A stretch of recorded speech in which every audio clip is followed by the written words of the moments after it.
19h30 pour la grande édition d'information. Madame, Messieurs, bienvenue à cette édition d'information sur A30 Télévision. Ouvrons ce journal par cette nouvelle. Des combats ont été signalés ce lundi entre les rebelles du M23 et les combattants Wazalendo dans les territoires de Rutshuru. Isaac Kibira, fonctionnaire délégué adjoint du gouvernement qui livre cette nouvelle à Actu 30 Télévision.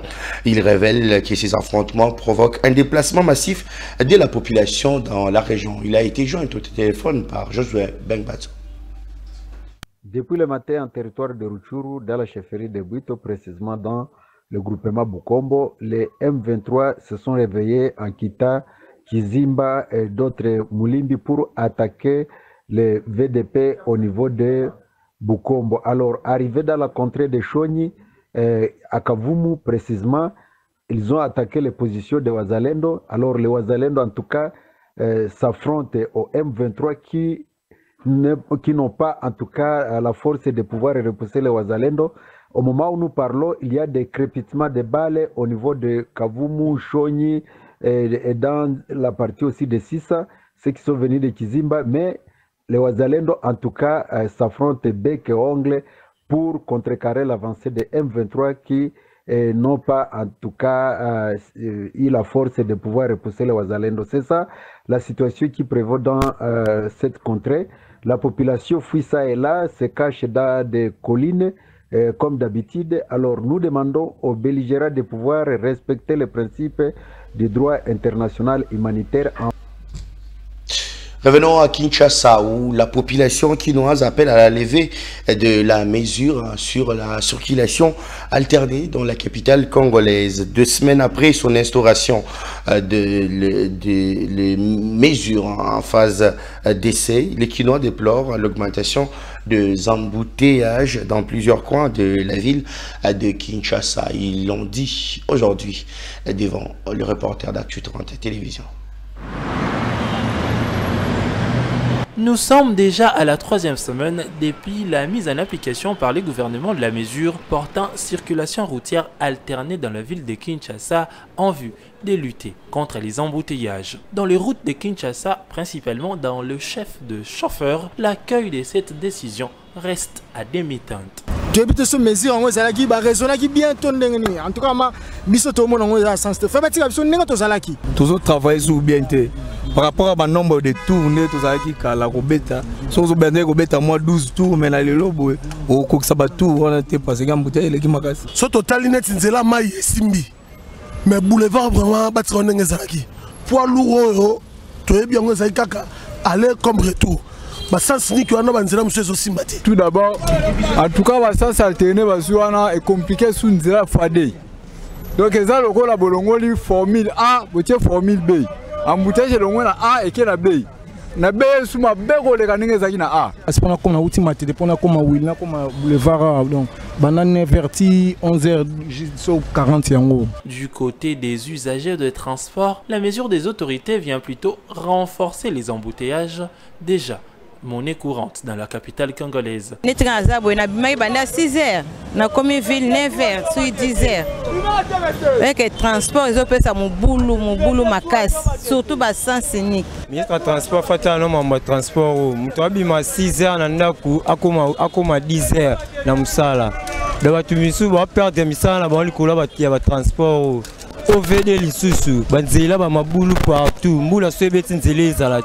D'où l'appel à la levée pure et simple de cette décision. Ok, solution sur les arrêts qu'il fallait pas bon ça banzela à 4-4. Il fallait banzela dans ce arrêt au la boulevard donc tout OK m'a fort. Pas bon ça ne banzela la place là qui m'a boulou bani tout ça banzela m'so m'ke bo recadrer ngo comme normal. Mais ça alterné vraiment et quoi empirer le sous-situation embouteillage ma casse. À noter qu'au cours de la réunion d'évaluation tenue vendredi dernier autour du vice-premier ministre du Transport Jean-Pierre Bemba Gumbo, il a été noté un relâchement dans la mise en application de cette mesure. Les parties prenantes ont promis de redoubler d'efforts pour plus d'efficacité.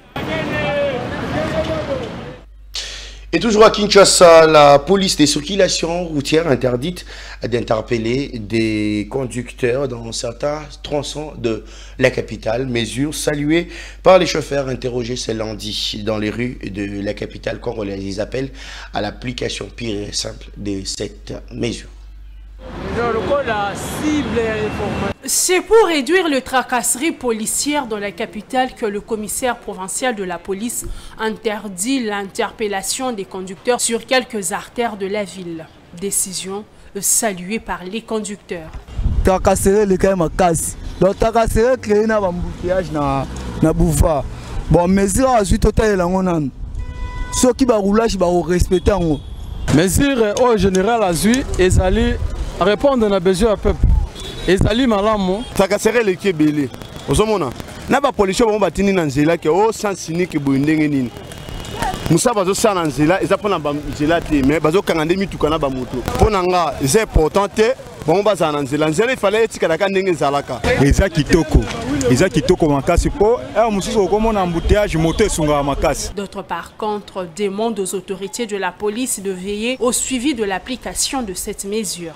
C'est-à-dire que tant à Longoli, il ne faut pas respecter les malobanaï. Mais si ça bien, mais à respecter yango à l'andela pour épique.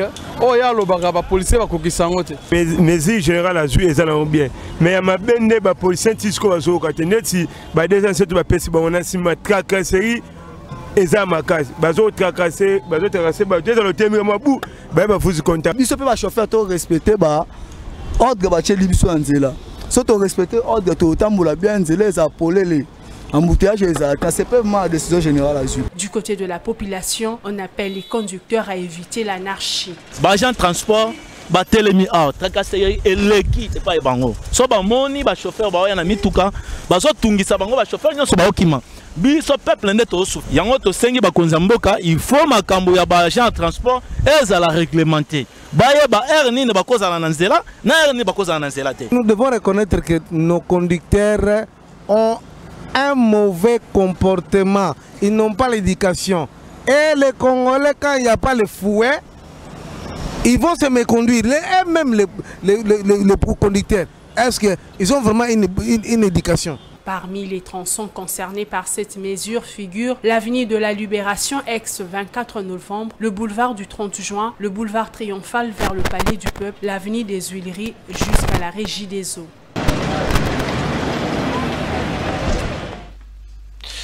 Et dans un autre chapitre, à présent, conditions inhumaines des travailleurs congolais chez les expatriés, ce sujet a été épinglé par le président de la République lors de sa communication dans le Conseil des ministres vendredi dernier. Félix Tshisekedi dit avoir enregistré plusieurs plaintes des Congolais travaillant chez les expatriés. Ces Congolais, a dit le chef de l'État, travaillent sans bulletin de paie et la plupart n'a aucun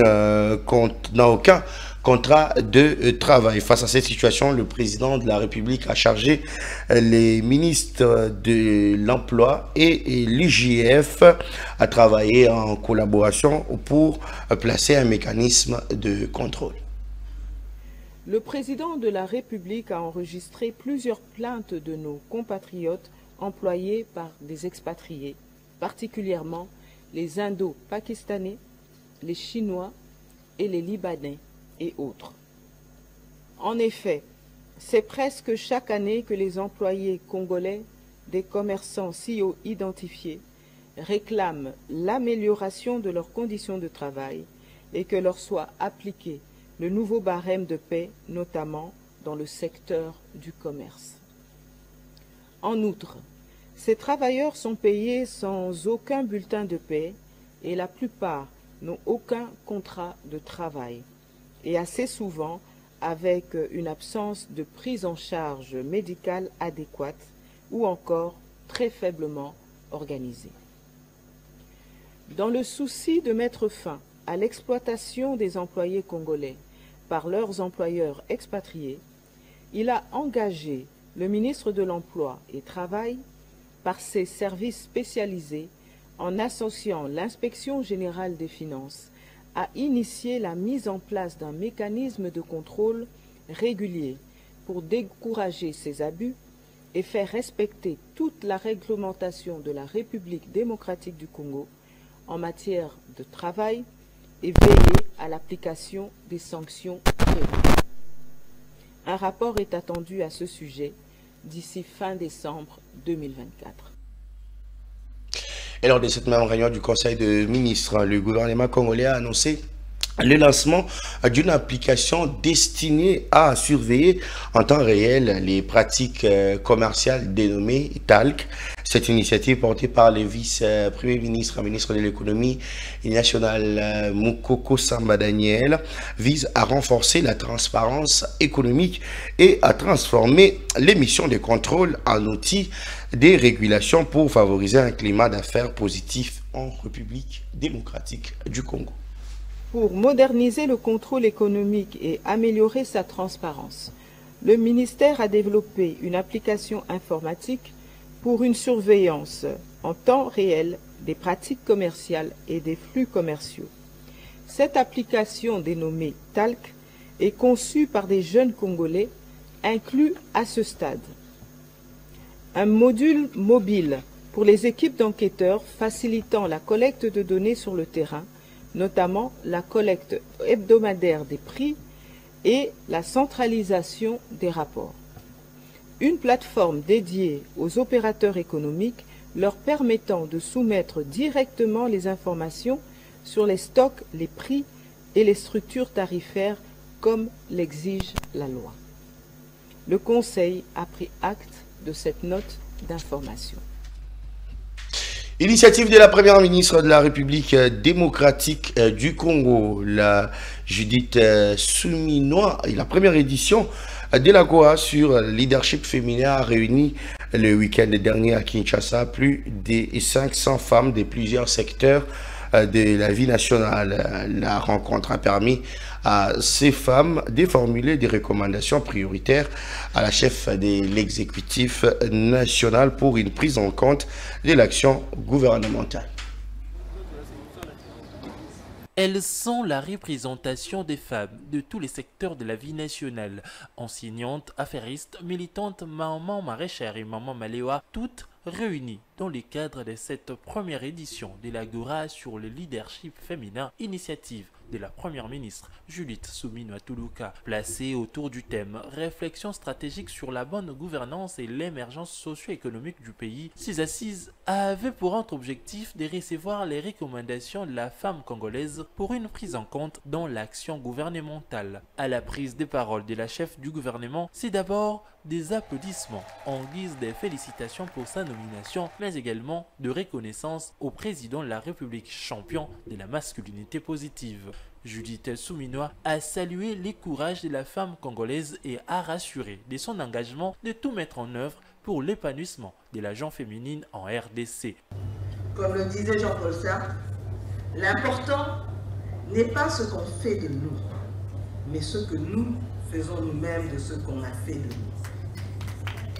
Devant vous, je prends l'engagement de continuer cette lutte au plus haut niveau de l'État.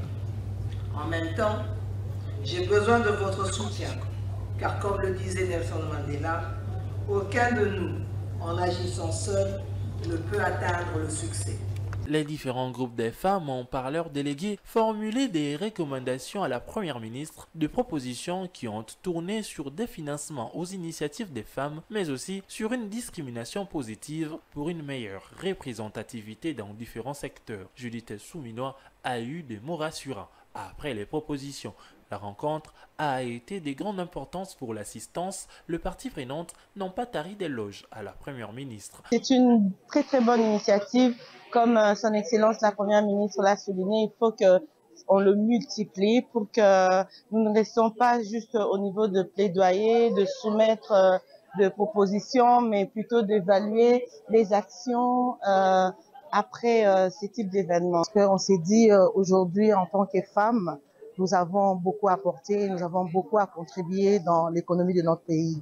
Alors, cette initiative, bien sûr, a réuni plusieurs thématiques et nous sommes très heureuses de partager, au fait, nos difficultés et voir ensemble comment apporter aussi des solutions. Nous réunir ici, ça a été pour nous une occasion de lui signifier, de lui faire part de nos problèmes et lui faire aussi une idée sur les pistes de propositions et nous engager aussi pour accompagner les actions du gouvernement ensemble avec son Excellence, Monsieur le Président de la République, Félix-Antoine Tshisekedi Tshilombo. Judith Souminois a promis de multiplier ces genres de rencontres et de l'étendre vers d'autres provinces.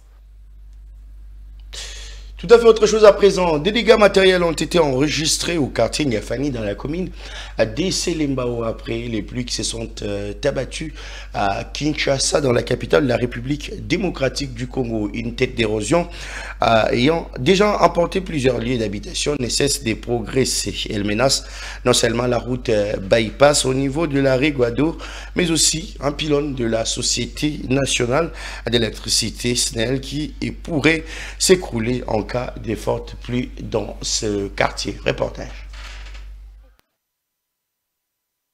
Ces trous béants causés par Dame la pluie risquaient d'effacer de la carte géographique de la ville de Kinshasa le quartier Ngafani situé dans la commune d'Esselembao.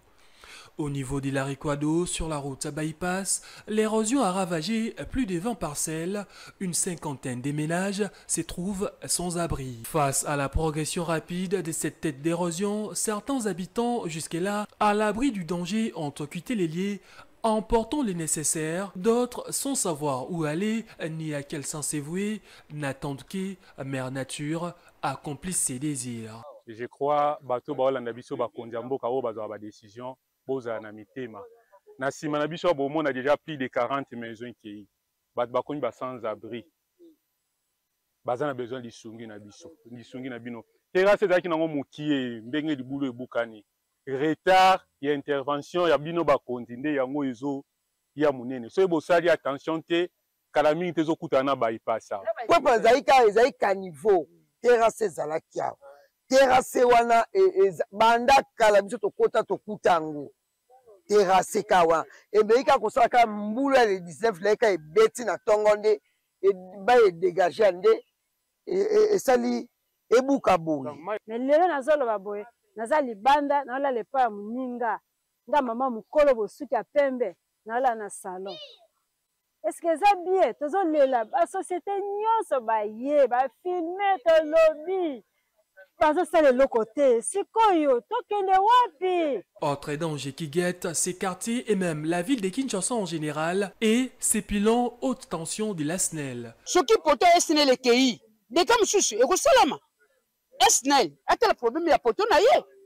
Le TP, a tel problème, il y a tel problème, donc à 20 ou à 30 mètres, pylône à SNEL, haute tension, il y a Inga, et ça peut mener à Bissau. Dans ce beau sali, quelque chose de quartier vraiment zo bunga na lobaka na bakonzi na yo kanze moko wase kwa yembaka pepa zo senga nini tension wana etikali ba 10 mètres po libulu oyoyo ekoma na tension wana donc c'est-à-dire ceux qui ba weli sili biso te na tension wana ekezala sikoyo monelo ke samala matadi bala la ko gouvernement ba konzi biso ba lukaka biso to kufa po ba ya ko intervenir. Donc, il y a un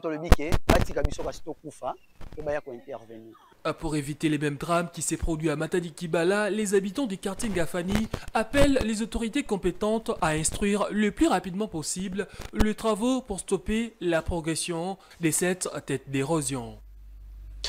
L'insalubrité dans la ville de Kinshasa, l'hôtel des villes et Kintoko s'accordent sur une meilleure rémunération des ramasseurs. C'est ce qui ressort de la visite le week-end dernier du gouverneur de la ville de Kinshasa, Daniel Bumba Lubaki, à l'usine Kintoko spécialisée dans le recyclage des bouteilles en plastique. Cette initiative s'inscrit dans le cadre de l'ambition de la ville de Kinshasa d'accentuer les ramassages des déchets avec objectif de rendre la capitale congolaise plus propre.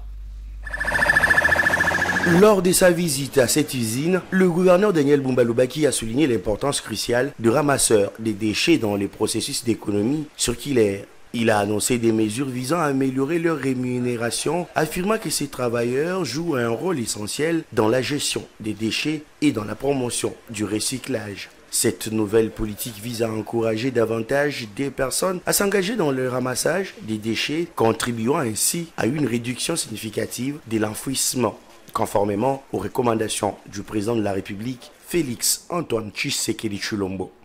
Nous voulons, de manière alignée à la vision du chef de l'État, faire en sorte que nous ne puissions plus enfouir les déchets, mais par contre mettre en place une dynamique de transformation des déchets. Kinshasa produit journellement autour de 12 000 tonnes de déchets. Alors si nous devons continuer à enfouir, on arrivera un moment où le foncier ne va plus répondre à cette activité. D'où il est important pour nous de commencer justement cette transformation des déchets. Les dirigeants de Kintoko ont exprimé leur soutien à la vision du gouverneur Daniel Bumba. Ils se sont engagés à collaborer avec les autorités locales pour faire de Kinshasa une ville plus assainie et mieux équipée pour gérer ses déchets. Nous venons d'échanger avec son Excellence après cette visite et nous avons compris que nous allons l'accompagner et qu'il peut compter sur notre indéfectible accompagnement. Nous allons tarabiscoter la ville de Kinshasa. Nous allons assainir la ville de Kinshasa avec le gouverneur. Grâce à cette opération, Kintoko aspire à élargir ses activités de recyclage à d'autres types de déchets, renforçant ainsi l'impact positif sur l'environnement urbain. Et dans le reste de l'actualité, à l'invitation de son président, le conseil d'administration de la SNEL a présenté au cadre de cette entreprise présente à Kinshasa les séquences et la procédure qui vient d'être lancée et qui vise à des nouvelles mises en place dans les postes clés de l'entreprise par des rotations internes du personnel. Pour chacun des postes concernés, tout cadre désireux des postulés est invité à le faire. Ceci touchera environ 200 postes. C'était le week-end dernier lors d'une rencontre entre l'équipe dirigeante de la SNEL et les agents et cadres de cette entreprise du portefeuille de l'État. Lors de cette rencontre, le PCA Luc Badibanga, en poste depuis avril de cette année, et fort de 2 décennies d'expérience dans le secteur privé, a exposé sa vision des modernisations et des transformations du management de cette entreprise étatique. L'objectif principal de cette session était de partager des directives claires visant un changement profond dans la gouvernance et la gestion de ressources humaines de la société. Différentes séquences sont lancées dans le déroulement de ces vastes chantiers qui va s'étaler sur 6 mois. La première phase de ces processus concerne la mise en place des 13 directeurs chefs de département. La seconde phase vise les permutations, promotions et nominations pour environ 200 postes regroupant les femmes et hommes sur qui repose la destinée de cette entreprise. Pour chacune de ces 2 phases, le conseil d'administration a établi 3 critères qui seront ceux sur lesquels se baseront les sélections à venir. La compétence, la capacité à travailler de façon collégiale et à démontrer d'une capacité de leadership inclusif et la probité. C'est sur cette base que se fera la désignation des 200 prochains leaders de cette entreprise. Une transformation majeure dans le processus de promotion au sein des entreprises du portefeuille de l'État. Il était important de communiquer et d'essayer de communiquer de la façon la plus claire sur ce que nous souhaitons faire. Nous allons toucher à la vie et aux carrières de nombreux agents dans la SNEL et nous souhaitons le faire de la façon la plus transparente, avec le plus d'équité possible pour chacun d'entre eux, en construisant sur les carrières de ceux qui ont été là depuis longtemps, notamment de la direction générale.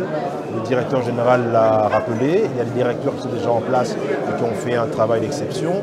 Une attention particulière sera posée sur eux, mais en même temps, nous voudrons nous assurer que pour tous ceux qui concernent les intérims, du moins les postes qui sont restés occupés par des intérimaires pendant un temps assez long, nous puissions pouvoir à ces postes de la façon la plus transparente. La transparence souhaitée sous la conduite du nouveau président du conseil, Luc Badibanga, devrait permettre de rassurer chaque cadre du fait que les avancements des carrières sont gérés dans la plus grande équité.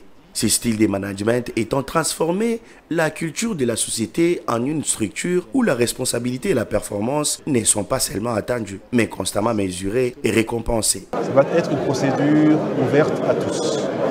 Donc toute personne qui veut postuler à un poste de direction, parmi l'un des 13 postes de direction, est invité à le faire. Il dépose son dossier, le dossier est examiné par un comité élargi, dans lesquels les ressources humaines seront présentes. ainsi que des membres du conseil d'administration, mais aussi des personnalités extérieures. Ces dossiers sont donc examinés, présélectionnés, transmis au conseil d'administration, et c'est là que le processus devient intéressant en ce que chacun des candidats viendra devant le comité créé au niveau du conseil d'administration défendre et faire un pitch pour le poste qu'il souhaite avoir comme directeur chef du département. La réunion s'est déroulée de manière officielle, servant de préambule aux notes internes qui suivront afin d'éviter toute interprétation personnelle du message. Cette communication directe reflète les tons d'efficacité et de clarté que les PCA souhaitent imprimer dans les échanges internes. En plus de la présentation de sa vision et des actions à venir, une session de questions et réponses a permis aux participants de s'exprimer et de soumettre leurs préoccupations.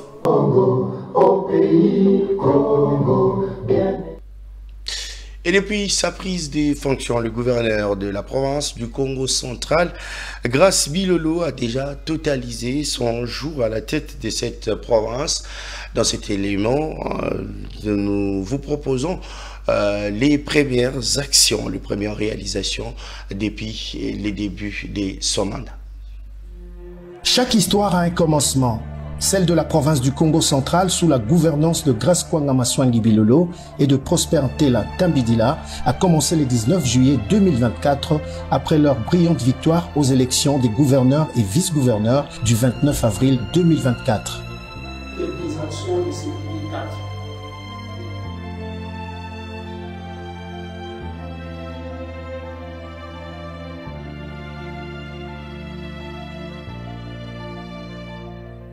En plus de 3 mois, soit 100 jours, le chef de l'exécutif provincial a réussi à donner un nouvel élan dans plusieurs domaines, notamment politiques, sécuritaires, infrastructures, l'éducation, pour ne citer que cela. Le travail et l'amour rendus visibles, dit-on, malgré qu'ayant hérité d'une situation financière désastreuse, mais en fervent disciple de la vision du chef de l'État Félix-Antoine Tshisekedi Tshilombo, Grace Bilolo entame sur fonds propres de la province ses actions de modernisation de la voirie urbaine de Matadi. Dire alors que la province de Grace Bilolo se porte mieux qu'il y a 2 ans et beaucoup mieux qu'il y a 6 ans.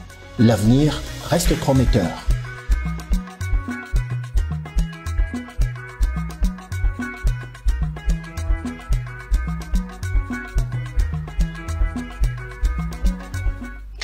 Les réalisations de Grace Bilolo que vous aurez à regarder juste après cette édition d'information. Madame, Monsieur, c'est la fin de ce journal. Merci à vous de l'avoir suivi. L'actualité reste en continu sur le www.actu30.cd. Au revoir.